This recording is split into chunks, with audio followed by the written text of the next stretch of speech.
জয় গুরু। ঠাকুরের পালিত কন্যা নারায়ণী দেবীর জীবন প্রসঙ্গর পরের অংশ শোনাচ্ছি।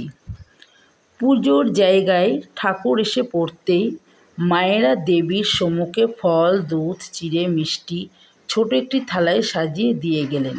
দেবী সরস্বতীকে একটি রাঙা জবা দিয়ে মনু এবং কয়েকজনকে ফুলের থালা থেকে ফুল নিতে বললেন ঠাকুর। ঠাকুর উদাত্ত কণ্ঠে উচ্চারণ করলেন, সরস্বত্যৈ নম নিত্যং ভদ্রকাল্যৈ নমো নমঃ বেদ বেদান্ত বেদাঙ্গ বিদ্যাস্থানেভ্যো এবচ এষ পুষ্পাঞ্জলি সরস্বত্যৈ নমঃ। দেবীকে প্রণাম করে ছোটরা সকলে ঠাকুরকে প্রণাম করলেন। ঠাকুর মনুকে বললেন, কাল থেকে মন দিয়ে পড়তে আরম্ভ করবে কেমন? ঠাকুর পুজো শেষে বারান্দায় গিয়ে বসলেন। দুর্গাচরণ দ্বারাও সারি সারি বসে পড়ে স্তোত্র বন্দনা শুরু করলেন। ওং ব্রহ্মানন্দং পরম সুখদং। দেখে মনে হলো এরা ঠাকুরকে পুজো করলেন।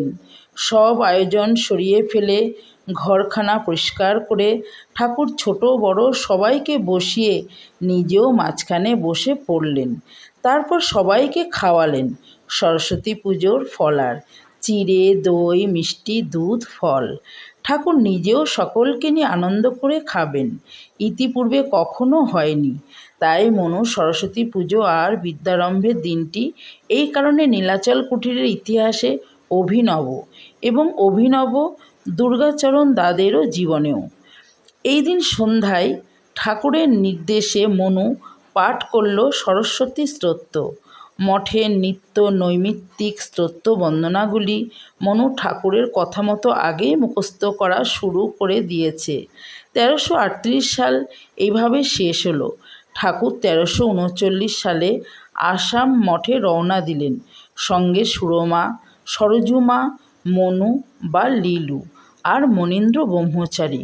মঠে লিলুর অবাধ স্বাধীনতা। জয়গুরু। আজ এই পর্যন্ত।